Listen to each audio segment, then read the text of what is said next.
That is incredibly important for a woman. Women want to be heard. Darrell, would you say that's the same for a man, or do most men just want to, like, stop talking? Did you push record?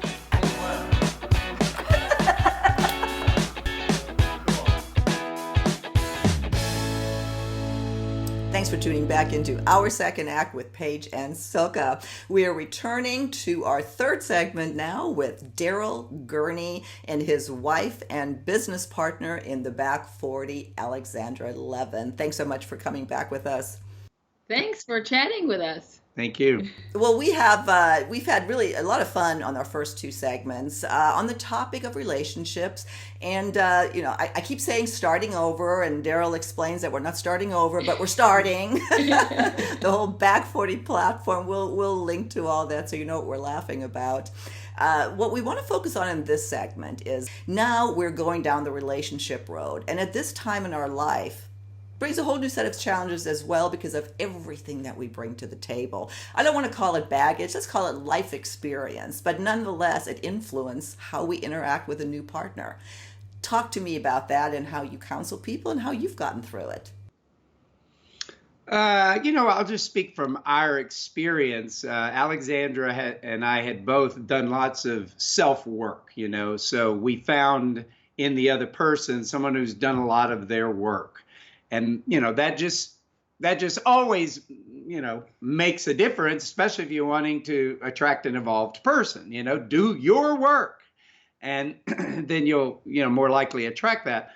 One of the things I was influenced by was a story I had heard as I was going through a process of becoming a licensed spiritual counselor of a couple that had come together later in life. They had both had families, been married, done all that stuff, right? So it fits this question you're asking very well. And what happened was when they came together later in life and they were actually going to move, beyond that first, second, fifth date, whatever, and actually start moving into a relationship, they decided what they would do. And this is just by choice. They closed the back door because the back door is just so, seductive. Something gets a little raw, something gets a little challenging. People leave, right? But what they did was they actually saw that if they committed and created their relationship as the safe place for their own individual and mutual healing, then no matter what comes up, it's a reason to go deeper and it gives you an avenue for healing because you've heard the phrase, you always hurt the one you love. Yeah. Well, the reason is because when there's love coming from that person, you get to drop your guards and you get to start showing some of the stuff that's down in there that may not be so great or, sides of yourself, or you bring up patterns or something. But if both people are committed that when those things arise, that together it's about mutual healing, like this gives you the avenue for healing, then guess what? You get to go deeper and deeper and heal because the other person is there too. And it's kind of that context, I think, has been the basis for us that has really, supported us in coming together, as well as how we continue to evolve. We got more, we got stuff going on right now, not stuff but we've got things that we're healing, and it's like having a partner so you can get that done. I don't know. What do you want to say about it? There's an idea that when love is present, everything unlike love shows up. And so meaning when love is there, love present between two people, there is space and safety and opportunity for other things that are not like love show up and come to the surface. And going deeper becomes really an opportunity to heal those things that come up. Because what happens if you don't heal them and you don't grow from them, you may leave the relationship and it's going to show up 5 times. How many times we say, oh, all men are this. I've dated 5 men and they're all the same. Who's the common denominator? Yeah. So that creates really an opportunity for healing. And another idea that we embrace is that everything gets resolved through responsible communication. That's big. You want to say more about that? Yeah. And to the point where sometimes it may take 2 or 3 days to communicate responsibly. And there's a difference between responsible communication and verbal diarrhea. Okay, verbal diarrhea is you this, you that, nah, nah, nah, nah, right? Being responsible communication is saying what's there for you, what's so for you, leaving nothing unsaid, speaking for yourself, speaking your truth, and then shutting up and having the other person say what's there for them and what they see or hear or how they want to respond to what you said. And then it goes back and forth and back and forth. And sometimes they're misunderstanding, or you say something and they hear differently. They say, this is what I heard. That's not what I intended to say. But everything is done with an intention to create alignment and understanding and healing and growth. And it's just remarkable. And every time that happens, every time we may have a disagreement and we engage in this responsible communication process, every single time without fail, our relationship gets better and deeper. Yeah. Every single time. Yeah. The whole dynamics of how men and women communicate differently. Yeah, and unless both are willing to meet in the middle in a agreed upon way of communicating. So in other words, I mean, we could talk for a long time about this process of communicating, but what she said was very accurate. It's like, see, most of the times when people have and by the way, the other aspect of responsible communication is also always looking over here, because most people are you this way, da, da, da, da, da. We are always looking from the point of view of what's going on our side of the street, what's going on over here. Now, there still may be things that we don't agree on, so we will communicate.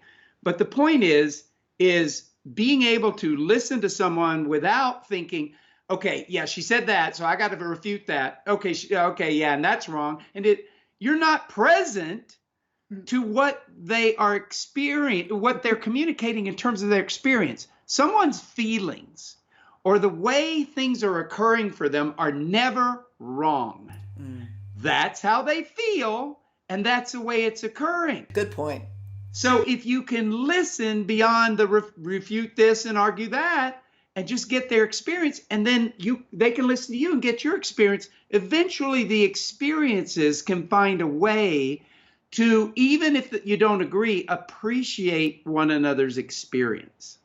You know what I like about this conversation is whether somebody else is listening and just talking about what we're talking about, or what this couple I saw, what they talked about, bringing that up can spawn a conversation that maybe leads them down a road of healing. Well, and sorry, go ahead. No, I was just saying that because the tactics and how-tos and what's different. And I mean, that, like you said, you have that in your programs, and I'm going to link to all that, your Renew All program, all that wonderful stuff you have out there to help people get through this. I guess what I'm trying to say is, laying that seed or that this is even possible, because a lot of men and women just don't communicate well. Yeah, and it's kind of like that's standard, but again, if the second half's going to be the best half, like starting to ponder the idea that there's another possibility, that there's another way that people can communicate. And if you look at people across the board, how often do people really have the experience of being fully heard and gotten? Not so often.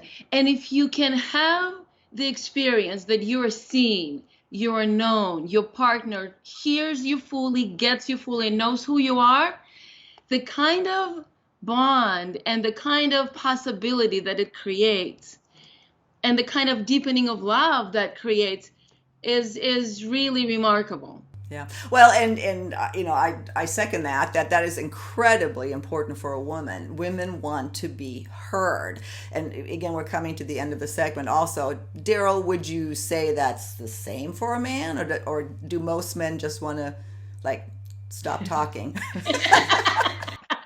Darrell never wants to stop talking. Yeah, I may be a little different in that regard. Well, here's the thing. You know, again, we talked about this in one of the last segments, you know, like guys dealing with feelings or dealing with emotions. I mean, I'm going to say this, when I was growing up, I think my mom told me at one point, don't say the word nervous around your dad. He doesn't like to hear that word.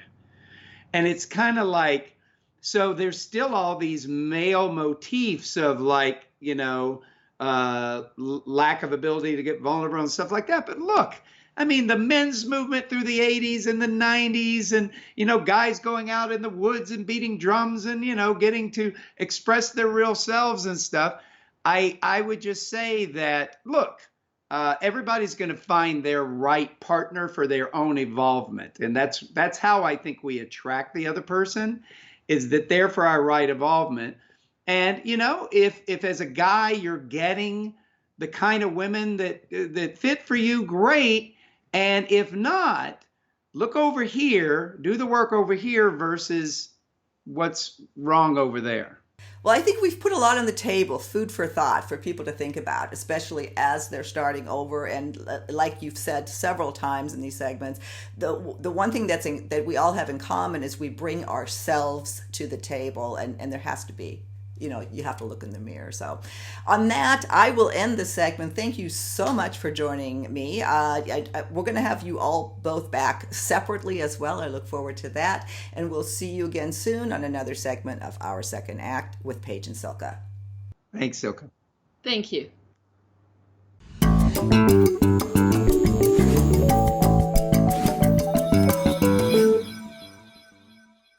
If you haven't done so already, please be sure to subscribe to our channel. The button is right over here. Just click through to YouTube, and when you see that little bell right next to the subscribe button, hit that too. You'll be notified every time we release a new video. Thanks so much for joining us, and we'll see you next time.